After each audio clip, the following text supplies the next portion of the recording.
1, 2, 3, testing. 1, 2, 3, testing. This is Robert A. Johnson, Bob Johnson in Indianapolis, Indiana. By way of introduction, I was graduated from Hastings High School in 41 and then was drafted into the military in March of 43. We lived in the Mount Hope area about 1 block west of the Sawmill River Parkway. The back of our property adjoined the corner of the Pulver Monumental Works, which the last I knew was still there. My experiences during the wartime, let me say, are very uneventful and very common. There's nothing unusual, so if you find anything in this that's useful, that's fine. If there's nothing there that's worth keeping, I can understand that too. I got my draft notice to report in March of 1943. The draft board was located either in Dobbs Ferry or Ardsley, I don't know which. Regarding my feelings about the process, the draft was one of those things that we knew was going to affect everybody that was in reasonably good health and eligible for the service. The question was not so much as to whether one would or would not be drafted, but rather when it would occur. Incidentally, I'm going through the questions on your questionnaire and doing what I can on that, and then afterwards might have a few additional comments. I did not have a deferment. I was not aware of any conscientious objectors in the village. I'm sure there were some, but I did not know of them. After my induction, I went first, along with everybody else, or most everybody else, that went into the Army, to Fort Dix. Spent about 4 weeks there doing some work in the battalion headquarters, office work in the battalion headquarters. And from there, I was sent to Fort Ontario in Oswego, New York, for 4 weeks of basic training. It was 4 weeks because of an eye deficiency as a result of a childhood accident. I was classified as limited service, which presumably at that time meant that you would not be put in combat situations, but that could have changed depending on how the war went, I guess.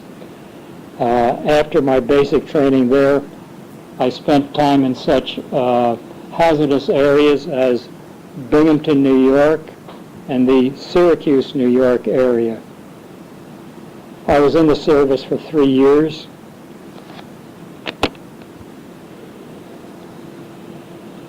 Most of my time in those 2 cities were in military police work, and part of the time, in addition to being in the city of Syracuse, I was on the outskirts in a state park.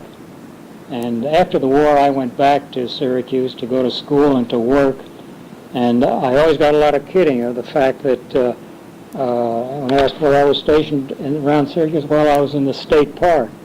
You were what? Stationed in a state park? And as I say, I got a lot of kidding on that. After 1944, I went to Aberdeen Proving Ground in Maryland for what they call refresher basic training and some further training in administrative procedures. And later in the winter of 45, went to Camp Beale in California, and from there shipped over to the Philippines. During my time in the military police company in Binghamton, New York, the only thing that the main point of interest were occasional trips where the company would go to either the Boston or New York area and take a trainload of prisoners of war off the ship and escort them to camps in the Midwest, Southwest, and southern parts of the country. Other than being a rather tiring and boring trips, the main conclusion you could see from those fellows was that they were glad to have the war over for them. And your question, were you a POW? I certainly was not. One interesting thing about one of my neighbors and schoolmates, though, who was listed on the latest Hastings historian list, Reuben Thompson, he was a German prisoner of war, and in talking to some people several months after the war was over, asking how Reuben was doing and where he was, and Reuben had gone back to Germany to visit his friends. I thought that was interesting. On furloughs, of course, I returned to Hastings to visit my family. The only other things, while I was stationed at Aberdeen, Maryland, I recall going to Washington, D.C. to see the Washington Senators play baseball. I think that's the last time I have been in the nation's capital. In addition to myself going into the service from our family, my older brother, Walter Johnson, and my brother-in-law, Jack Hopkins, also entered the service. Walter went in, I think in January of 43. Jack went in, I believe, in November of 42. Also in our neighborhood was the Lynch family that lived on Clinton Avenue. Brendan Lynch from that family was in the service. He was a lieutenant. I recall visiting with him once when he was home on furlough. He was in the infantry, very interested and very enthusiastic about the work that he was doing in combat operations. And Brendan was one of those that was killed in the war in the China-Burma India theater of operations. And his mother continued to reside on Clinton Avenue and, of course, was a Gold Star mother. I was discharged in February of 1946. The reactions were pretty much just glad to be home. I did not I brought home some Filipino money that had been issued by the Japanese when they had control of the islands. But other than that, there was nothing real eventful about returning home. At that time, fellows were coming home pretty much in droves, and there were people coming home just about every day. So the fact that some individual happened to come home was nice, but it was no great celebration. Our family was not particularly emotional, and while they were glad to see me back and welcome me back and that sort of thing, there was no particular celebration. I was in the Philippines when the war ended in the Pacific, and it was obviously a sense of relief, since before the dropping of the bomb, it was pretty much expected that the war would go on for a couple of more years there. My adjustment to returning to Hastings was pretty easily done. Like most of the other fellows, I participated in the 52-20 program for a while. I loafed for several weeks. Went to an office job in New York City, starting in March or April of that year. Worked there until September, when I left to enter Syracuse University on the GI Bill. sources of information used to follow the war before I entered the service.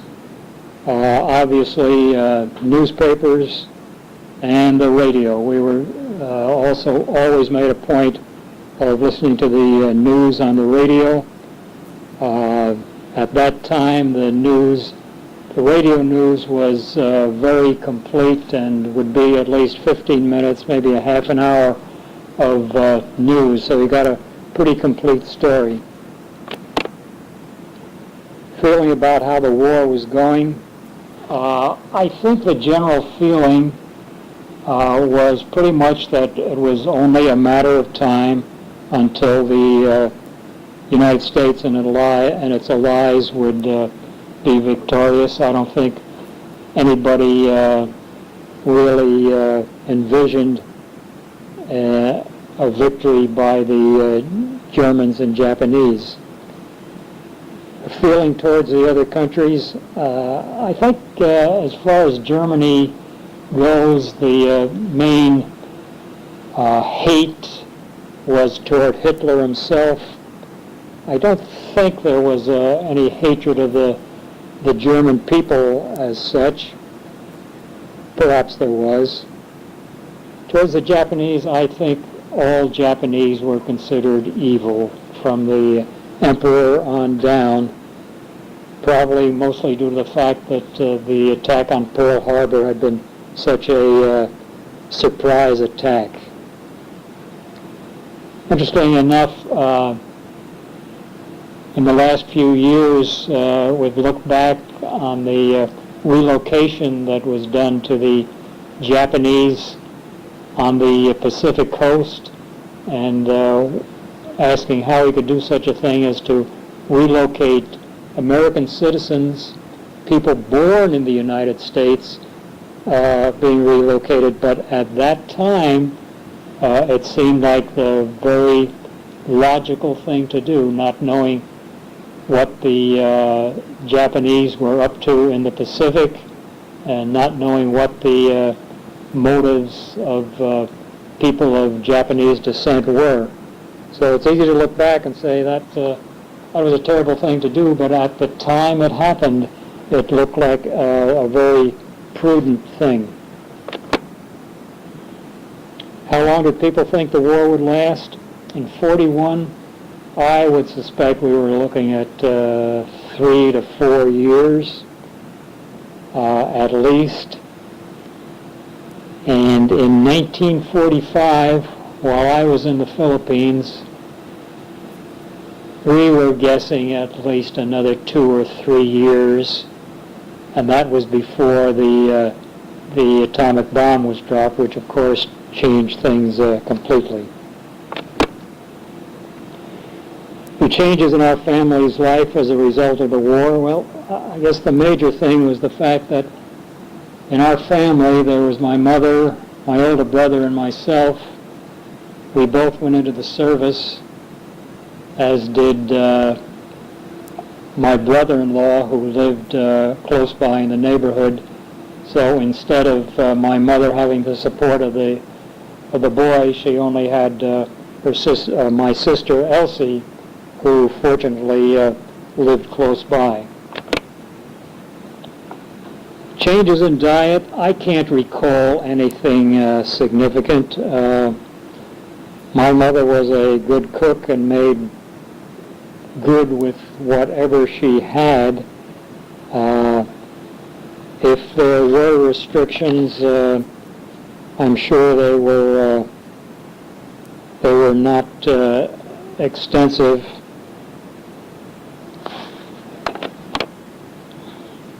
I can recall our normal food shopping efforts. A couple of times each week my mother would call Al Spiegel at Al's Market, and the conversation would go like, Al, what do you got good today in meat? And Al would tell her what was on special, and then that would be delivered that afternoon. For other groceries, we'd go to the village to A&P or Gristedes, We had a neighborhood grocery store at Stanley Avenue, operated by the Otto Crack family, and we'd also go over to Uniontown to Saros's for food. We had no real problems. Food, gasoline, and clothing rationing, yes, there were. I think the inconveniences were pretty small, though. Suits would be hard to find. There were restrictions on meat. Gasoline was rationed. But at that time, we did not have the need for any extensive driving, and there was enough gas to handle our local shopping needs and recreation.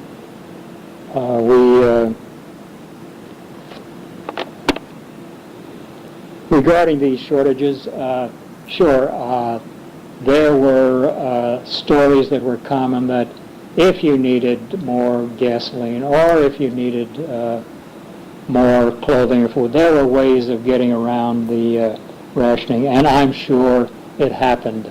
We really didn't have the need to, and we managed to get along without violating the requirements. Scrap drives, I can remember saving newspapers, and I think tinfoil for its aluminum content was something else that were saved. Most tangible things I can remember about the wartime restrictions were that because of the need to cut down on light reflection along the eastern seaboard, all street lights were turned off in the neighborhood, and the front half of automobile headlights were painted black to reduce the glare. My brother Walter was an air raid warden, and on those occasions when a practice air raid alert was sounded, it was his job, along with some other fellows from the neighborhood, to go out and stand on the street corner in the complete blackness and just stand there until the all clear signal came. I don't recall any particular air raid stations, except that Walter had a particular intersection in the neighborhood to go to. The rest of the family just sat on the front porch and waited for him to come back. Our house did not have any particular preparation for air raids. I think the general feeling was that the likelihood of us having any air raids was pretty remote, and for that reason people they obeyed the rules, but were not unduly alarmed. Entertainment or recreation, obviously the movies. There were several in Yonkers. There was the Embassy Theater in Dobbs Ferry, and off and on the theater in Hastings. Of course, there were radio programs that had the same traction that TV programs do today, and for some of us that were interested in sports, there were the baseball games.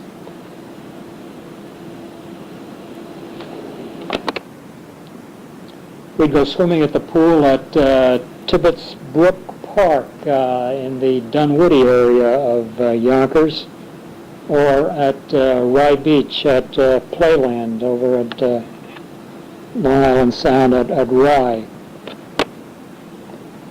Limitations on the use of the car, probably some, but not greatly. Most of our need for the car was on local trips, to go to the village to get groceries, or for other errands, but we did no long-distance driving.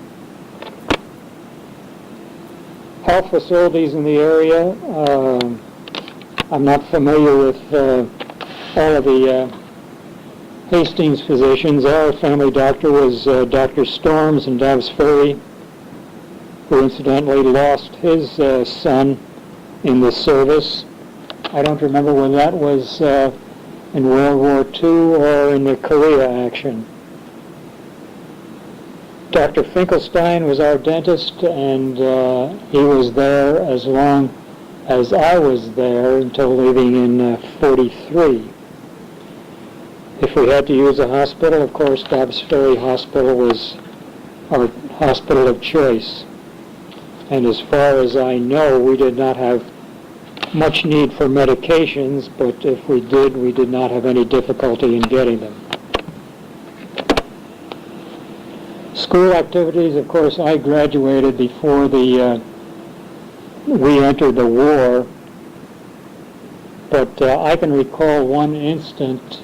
It was at an assembly, and George Copa, K-O-P-A, he was one of the early members of the early high school football teams, had enlisted in the Marines and was back for a visit, and Dr. Myers the principal presided over the assembly, and I recall him asking George to step up onto the stage, and there was George in his very resplendent in his Marine dress uniform, and he was just asked to stand there for 30 seconds or so, and then Dr. Myers dismissed him to a roaring round of applause. And it was one of the first instances where we realized that the possibility of the United States being drawn into the war. Family reaction to the return of GIs, as I alluded to before, in our family there was no great celebration, but I welcome back, glad to have you back. My name had appeared a few days earlier on a roster of GIs returning from the Philippines on such and such a ship, so my family was aware that I was coming back and would be there within a matter of days. On my brother's return in April, it was more of the same, a hearty welcome back, no great celebration. I recall a few days after him coming back, he and I going to the opening day of the baseball game in the Polo Grounds to watch the Giants play. I don't remember who they were playing. Upon my return, I joined the James Daily Post of the Veterans of Foreign Wars. I recall activities such as putting on minstrel shows and paper drives. The VFW format for meetings is pretty much in the military style, and which did not appeal to me, but it was interesting. But I recall that after the semi-monthly meetings, the bar was always open and did a brisk business. One of the more touching things of the VFW activities, I recall a couple of Memorial Day observances shortly after the war, and the ceremony at the municipal building, on the lawn of the municipal building, where the names of all veterans who had been killed in the war was read off. And as I said, that was rather a touching ceremony. Regarding the last issue of the Historian, one item I meant to mention earlier, talking about Jim Slavin, and he mentioned that he never had to fire his rifle during all the time he was overseas. I could do one better than that. During the time I was overseas, I never had a rifle in my hand. Regarding the list of the honor roll, a couple of comments.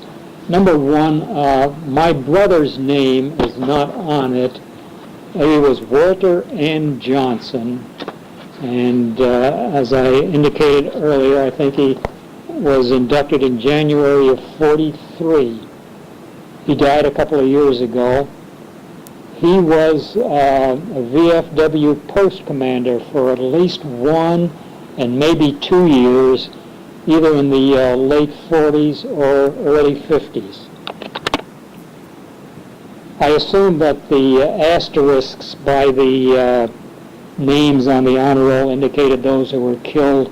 There was at least one and at least one or two others that are not so indicative that I'm sure were killed. One was Robert Carlin, C-A-R-L-E-N, and the other was Brendan Lynch, who I did mention earlier.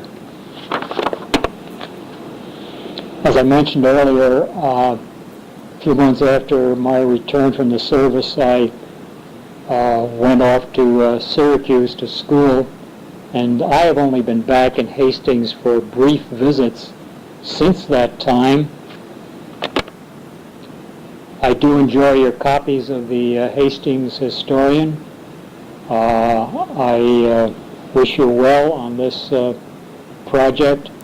I'm sure that there are lots of others that could give you more pertinent information than I can, and as I indicated earlier, if any of this information that I've given is of value, fine.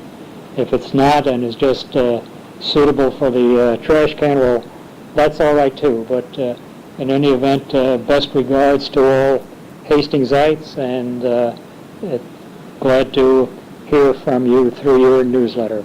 Goodbye now.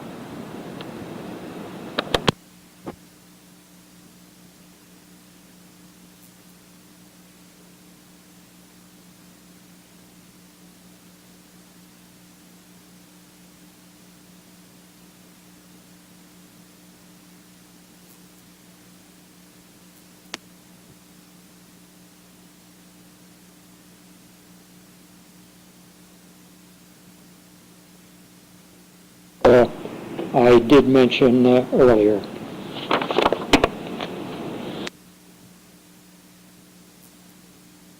Late 40s or early 50s.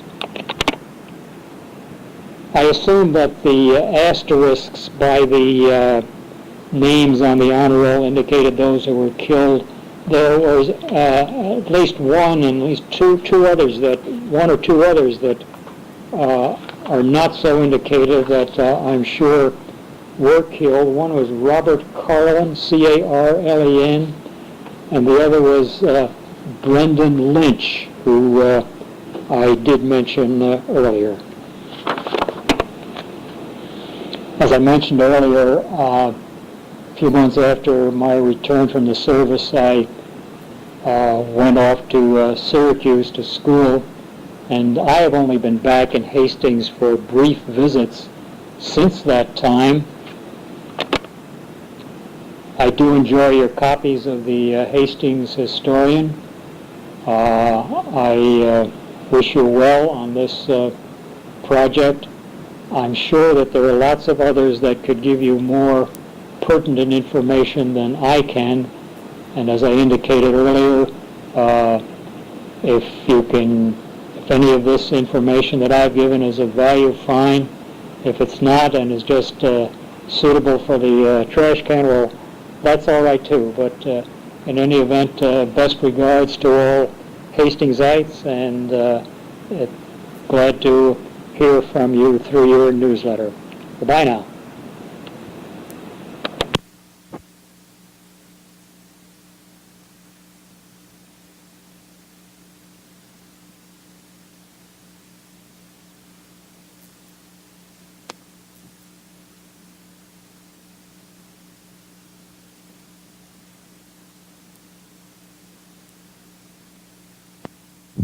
three other children.